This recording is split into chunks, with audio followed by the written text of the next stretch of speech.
Bir dişi ortaya tak, o da dolsun. Tamam. Evet, bu da ben. Bu da Ahmet. Bu da ben. Kör olmuşum. Alnım açılmış. Kör olmuşum. Çok yaşa Ahmet. Bir daha çok yaşa.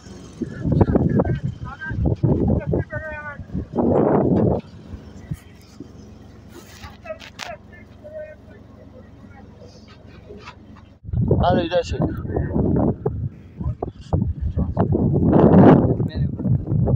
Merhaba, gülsene ya. Ya var, ne Vay oluyor ya? gülmez. Gül. Tamam gidelim çalışıyoruz ne güzel. Ha, çalışıyoruz. Moralimizi bozan agresif pislikler var burada. Pislik. İsmim mi? İsmi Mehmet Sırmaz'dır. Amına.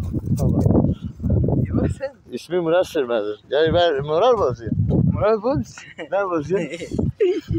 Oğlanım benim kanalım. Hadi devam.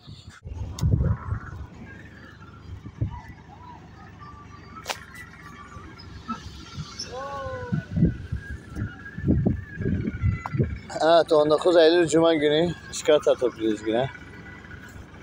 2025. Bu da benim.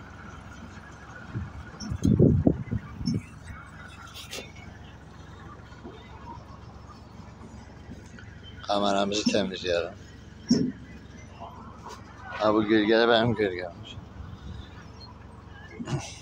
Evet, bugün de mesai bitti. Bu da ikiz elma. Siyam ikizi elma. Evet. Oh. Görüşmek üzere.